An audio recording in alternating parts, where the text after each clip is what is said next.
Adebisi loves to drop you in it. He does. All right, up here on the top of Akelon Wastes, it is none other than EG's Jaedong. Audience loves him. Thank you, guys. Thank you for clapping my teammate. Thank you for clapping for my teammate. And down here in the bottom right, it is none other than Elfi. Not gonna lie, I am a fan of Elfi for this game. I do want to see this go to game 3. And Akelon Waste is traditionally a very good PvZ map. So a lot of the analysis that we talked about for Neoplanet S goes right out the frickin' window because it doesn't apply here as much.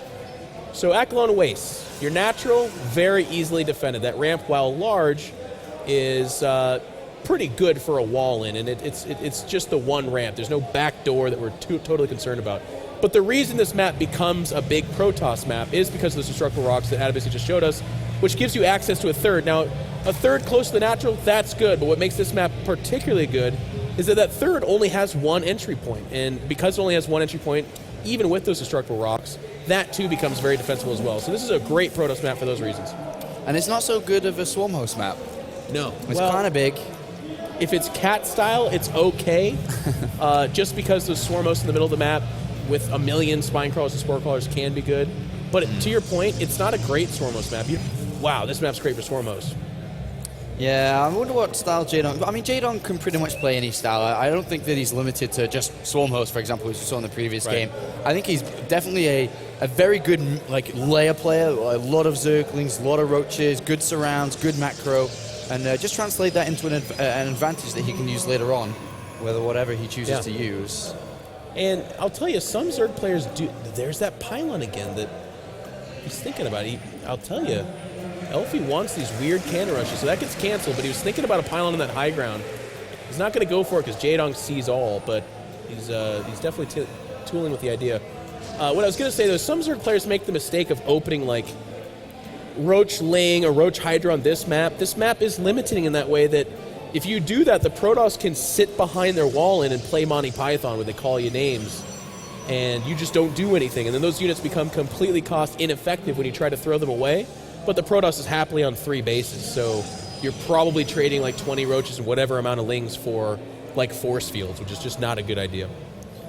Well, this is one of the most difficult groups in the second group stage here. Yeah. Ghosty User and Rhett are the other 2 players within this group, so this is group 12. Rather difficult, in all honesty, but on that thought, as Elfi needs to make sure that he doesn't let these Zerglings in. Oh my god. Oh my gosh, the Zerglings just pushed right past the probe. And those are Jaedong Zerglings, so I am going to fanboy out a little bit here, but guys, Jaedong is famous for his micro. And Elfi's going to have a tough time with this. 4 Lings is enough where if they choose to attack a structure, they do enough DPS that they could probably force you to bring something out. We do see a Zealot being made, so he's not going to target the Nexus because he would never bring the Nexus down. But he should continuously challenge the mineral line. And actually, Elfi's doing a good job of, yes, getting off the minerals and chasing the Lings away, but not pursuing. You don't actually want to pursue with the Zealot on the way. All right, well, let's see if we can get a couple of probe kills here. That's ideally what he wants. I mean, at the end of the day, he doesn't necessarily have to because he's losing or forcing a lot of lost mining time, but probe kill is always nice here for Jaedong, and he's going to get a lot of scouting information. 4 Zerglings is a lot in this main base. It is. He's going to want to challenge at the gas, but we see that Zealot actually incoming, so Elfi's bought enough time. And yeah, okay, Elfi did lose mining time, but quite frankly, that's not that big of a deal. I think he's actually just now losing a probe. Yeah, just lost one there for 2 Zerglings. Behind this, Jaedong's doing nothing but building drones, getting his overlords out, his Queen's lava injecting. But Elfi's in a bit of a pickle, as we like to say in England. I'm not sure if you have that in America too. We do have pickles. Okay. Do you have this? Do you have? You get in them, yes. You get in pickles as well? We get in pickles. Well, in America, you can probably do anything with pickles. Do you know what a pickle is in reference to that saying, though, in America at least? No. In baseball, when you're caught trying to steal a base and you're running between 2 positions, you're in a pickle. In a pickle? Yeah, we're in a pickle. Really? Yeah. In England, it just means you're in a bunch of crap. Well, you guys call your poop pickles? Do they come out that way, Apollo? We drink a lot of tea and eat a lot of biscuits. And it makes your poop into pickles. All right, I do apologize for all the children listening in right now. The Lings do end up getting ran down, and Elfi is going to go for that fast third Nexus. If you look at that production tab, you don't see any tech, and that's actually quite normal. You can go for that third Nexus before a Robo or a Stargate, that's quite fine. The Mothership Core is going to give coverage against slow Lings. And take it away, Sean. I'm getting distracted by the makeup getting put on my face right now. I was going to see how good you were with that, but... thank you, guys. Thank you. In Control loves his makeup. Let's just say that. Marvet plays. Zealot gets surrounded here by a bunch of slow Zerglings. As the Stalker's trying to escape here. Oh, he's not going to escape, shoot. That might have been a mistake.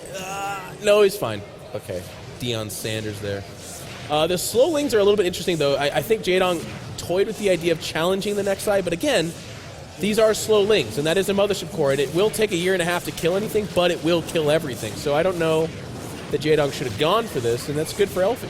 Jaedong, though, has gone for a pretty fast layer and taken all gases relatively fast, too. You know, just kind of embracing the fact that Protoss players are most likely going to take quite a fast third base. As we can see, this is pretty fast. It's finished up by 8 minutes 40. And if you look at the previous game, it was finished up by like 10:30, 11 or something, I think it was. I think you might be right. And he's got the Infestation Pit coming down immediately, as well as double Evolution Chambers. So he is going to play... Well, actually, I was going to say he's going to play Swarm Hose. But then melee upgrade, that's interesting. That is interesting. There's a couple of styles that I've seen recently come out from Zerg players. I'm not sure if Jaedong's going to go for it. It's actually straight up to Broodlords, like that, in an instant. With melee upgrades? Yeah, straight away. Like, as soon as that's done, go straight to Hive, go straight fast. Because if you think about it, if you send out a hallucinated Phoenix and you scout this, is that you see the double evolution chamber, maybe the Hive coming down here, all right, Ultralisks, and then you prepare very differently to how you would prepare if it was Broodlords. So that's just a wild guess. I'm not sure if that's going to be the case, but he is actually getting the Locust upgrade, so may not be. But why melee upgrades? I think it's because he will end up at Ultralisk. I don't think it's necessarily going to be like 20 Swarm Hosts. And even then, if it is, you can actually support it with Lings quite well. To your point, though, I think actually one mistake, not necessarily a mistake, but I guess we could just be critical of the decision. Yeah, be critical. Well, that's what we're here for, Premier Casters. Premier Casters. I feel like you should build a Spire regardless. So to your point, if I'm Elfi and I scout double Evo and Aspire, I think it's like Mutiling. But then it doesn't end up being that. It ends up being Corruptor, Locust, or Swarmos rather, and well-upgraded Lings. I feel like that just makes it much more difficult for Elfi. But Elfi right now scouts no Spire, double Evo, and Infestation Pit. That's Swarm Host. And he looks at it and he says, oh, okay. Well, I'm going to make 25 Colossus. All right, well, thanks for tweeting in here as well, at Last Lighting. Jaedong versus Elfi, currently 1-0. Can the Finn beat the Korean, is the question here. That's going to be a difficult one, that's for sure, as the Swarmos do make their way across the map, quite a few of them. The Spire's coming down now as well, as the 1-1 upgrades are about to finish here. The thing is, for Elfi, he's scouted this nice and early. He's got the second Robo nice and early. He's got the Templar Archives coming down as well, which means he can go over to Storm quite fast. He's moving out with a too small of an army, though. Be careful. I mean, he's trying to thin out he wants to get out and get some laser beams down with the Colossus, but he's got his sentries mixed in there. Actually, it's quite bad. But you know, every time Jaedong moves out with these early Swarmos, I look at it and I'm like, I don't like this. But actually, every time he does it, he's facing a very developmental Protoss army. Like, this army wants nothing to do with, the force fields could have been good there, but the Swarmos do actually deploy their little buddies. Do you think a better decision here from Elfi, instead of getting the Templar Archives now, would have been to get the Dark Shrine in a Warp Prison? Or is that too risky? Well, you know how I feel about it. The second you see Swarmos, you have to get the Warp Prism out. So Storm is going to really clog up his 3-base gas. Like, but Templar and Storm. That's good if you're facing like Roach, Hydra, Viper, because you need those feedbacks. You're dead otherwise. But against Swarm Hosts, I don't know that he needs to be going double Robo Colossus and Templar at the same time, because he's going to have to support that with like Zealots, and they just don't do anything. Well, Jaedong has switched over to missile attacks now with his double evolution chamber after getting that +1 melee. But Elfi on this kind of map, not too difficult to take a 4th base. He easily pocketed it around the corner there. And he's going to be able to get gases from that base quite fast here. So Elfi's going to be able to pull this into the later stages. This game's going to go the distance, and that range upgrade on the evolution chamber really speaks to that. I feel like that's him basically. He's not like lynching, he's not depending his entire strat on a fast Hive Ultralisk, like 3-3, boom, I go for Ultralisk. It's more of a, I'm going to have 20 Swarm Hosts dropping Locust all game long. I'm going to very much so take a quick 4th because of your quick 3rd, but I'm going to take a slower 5th. But I do want to say, I feel like the Storm and Templar should have came at the 4th base, not before. because I feel like we should be looking at like 6 Colossus right now or something like that. Yeah, I'm nitpicking a little bit, but I do want to see more of that. All right, well, his army is a bit small at the moment, as you can see. Not too big. But we are about to have the hive complete here. Is Jaedong going to start to build some Vipers to pull these Colossus? There are very limited amounts of them. Could be an option for him in a couple of moments' time. But these Zerglings, where are they going? They don't know where to go. They looked at the natural and they're like, oh, he walled in fairly well. I don't want to risk it. So they're going to sit at the natural, no. So it didn't really do too much there. As Elfi does manage to squeeze a couple of Zealots out from the north side, but not really going to find too much there. As the Swarm House count's quite big.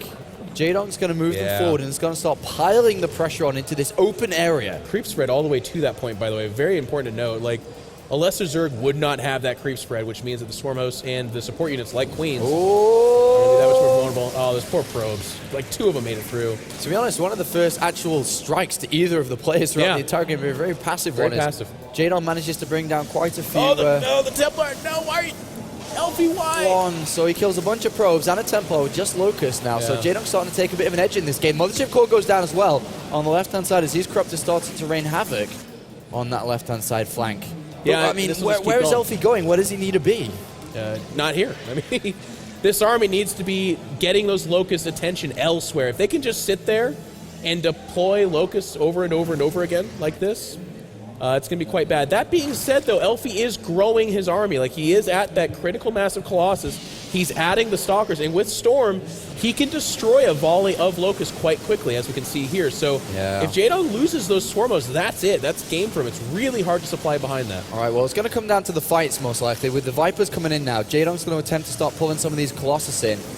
To be honest, Elfi's got to get High Templar ready to feed back them, otherwise he could be in a bit of a pickle, right, Jeff? He will be in a pickle. He'll be in those poops. He'll be in those poops. 5 base Zerg right now. Jaedong does creep down the left side of the map. That purple connecting all his bases. Right now it's Protoss versus Locust, which is a slow and painful death, even getting Guardian Shield to make sure the Locusts don't do too much damage. Do you know what I really like in this situation? What do you like? I like actually getting the Mothership Core, the real Mothership. Yeah. And just sit back, and because all the Locusts come in, they don't actually do anything because you can't have any vision on that side. It is good. It's good for sitting around, but then it gets abducted and shot down, and you're like, but then you never attack with it. You always leave it at home. Oh, okay. I can see that. You just sit there and let the Locusts come in and never lose anything. It's not bad. Now, this is a really important moment right here. We do have a lot of Spine Crawlers going down, but more importantly, it's going to be Vipers and Corruptors versus expensive units. Now, the feedbacks are the life and death of Elfi. If he can stop those Vipers, then that army is not nearly as scary. But if those Vipers tug half those Colossus into the fray... Oh, there goes one. He goes one. And that's going to fall down relatively fast. Jaedong, really cost efficient in this game. Hardly losing anything so far. No, it's only 4 Colossus at this point, too. And there's the Templar, and they didn't just die, did they? No, he's got a couple in there. Okay. Yeah, he needs to get the feedbacks down here. If Elfi loses the Colossus, the Swarm Host will kill everything. Yeah. So he's got to be super careful. No Mothership Core. There should be no returning from this. Here come the Vipers. Here come the Corruptors. He's going to grab these Colossus. We need those abducts. There's a storm down. That's not what you need to do. You need to feedback. 1. 2 of the Colossus going down. Well, 1 survives, actually. 3 Colossus survive here. 2 High Templar as well. Probably don't have too much energy left. Another storm does come down here. And it looks like Elfi's going to get this base. How is he going to continue here from the... Oh, another abduct and the Colossus get picked up. Both of them go down. 1 is remaining. But there's not too many left units here for Jaedong. And Elfi trades quite equally there. Corruptor's going to come in. It's interesting. I think the Templar die here too. If it weren't for if he could have saved 2 Colossus and a few of the Templar, I'd call this a win for Elfi. But quite frankly, he lost all his gas for a base that is Zerg's banking on. I mean, look at the bank of Jaedong: 2,500, 200, 200. He doesn't care. He's like, oh no, I don't have more of a bank later. But his Swarm Hosts were untouched, Apollo. Yeah. That means that they can poop out more little buddies all game long. Yeah, that's one of the biggest problems when you don't use Warp Prisms and you use your main army to try to come around and take these bases. You're going to lose a lot. Yeah. With a Warp Prism, it's a little bit less riskful. You don't lose as much. But we are going to have Elfi with a 3rd robotics facility coming down. He's on the back foot now because he lost quite a lot. 6 City. 6 City. They all just rolled over and died because they were afraid of that Colossus. Now, here comes the next problem. Elfi is looking at the map and he says, there's actually creep everywhere. Where does Elfi take his 5th base? I mean, 4 base is good for Protoss. Like, you can see that Elfi is approaching max. He, too, has not necessarily a bank, but he's got healthy money. He's okay on money for now, but as that main and natural dry up, he's going to be looking for a 5th, and he'll have to go into Zergland for that. That's going to be tough to do. And Zergland is not a happy land. No, it's not like Disneyland. It's not like Disneyland. It's like Disneyland without security straps and belts, which would be terrifying, actually, especially for somebody the size of me. I kind of like that. You like that idea? Yeah, I'd like that idea. I like the adrenaline rush. All right. Well, I know I'm taking you to Disneyland next time. I'll be like, hey, Sean, you'll notice you can actually just cut that or unbuckle. Would you like to take a ride with Winnie the Pooh? Go Space Mountain and see you unbuckled. Oh, Zerglings have made their way into the mainland natural here. Nothing. Oh, both the Robos. The Cybercore. He's not going to build any more Robos for a while. Jaedong, you sneaky little fellow, as he brings both of them down and the Cybernetics core. Even gets a couple of Zerglings into the main base too. Nice little play there by Jaedong. It is really nice. I mean, the fact that we're at 20 minutes plus and he's doing a Ling run by like that is equal parts good for Jaedong, but also bad for Elfi. Elfi really should, at this point in time, have that covered. And if you're playing against a player the caliber of Jaedong, they're going to exploit little mistakes like that. Like, I guarantee you, that's not something that happens every day on the ladder for Elfi, but when you're playing Jaedong sitting in front of a live audience, this is the stuff that does happen. All right, well, we are going to have Jaedong push forward a little bit here with the Locust. That is a scary army. He actually gets a Templar and a couple of Stalkers there. But remember, these Vipers are coming in. One Colossus gets picked up, and that's going to go down. And it does fall down, and Storm gets an edge of a couple of Corruptors, but not too much there. This is a scary army from Elfi. It's just, unfortunately, this army needed to be here about 7 minutes ago with the Warp Prism dragging the attention away from the middle of the map. But right now, it's Spinecrawlers buying time, Locust creeping in, and the Vipers haven't been the most insanely awesome Vipers, but they've been methodical. They've been consistent, you know? Oh, Jaedong's got into the base again with a bunch of Zerglings. Oh, and Elfi is at 192 supply, so he can warp in stuff. He's just not doing it yet. Yeah, and he brings down one pylon, turns off 4 gateways. But whoa! That's actually great for Elfi. He's able to pick off a few of those Corruptors. Again, the bank for the Zerg means that he's going to be able to resupply that, but for right now, I feel like that should have been his action point, but he's distracted by what's going on at home, so he's not moving out. You can see that little blob in the map. That's blue. Yeah. Those are red. Those are Locusts. The problem is, though, that Jaedong's been so cost efficient, he's hardly lost anything in this game. And he's got so much gas. He's got +3 attack on the way for his air. A Mutalisk crazy switch could happen. Anything can happen at this point. He can use any units. He's upgrading everything. Vipers do go down. A couple of Corruptors, too. Elfi is getting a pretty good exchange right here. A nice storm. A lot of the Corruptors going down. The Vipers are dead. The Swarm hosts are there. They're not supported. Is there no detection? Does he not have the ability? There's the Observer right there. All the Swarmers are going to go down. Jaedong is all of a sudden making that critical mistake. Time to use that EG money to actually replenish his army here. He's got so much money in the bank.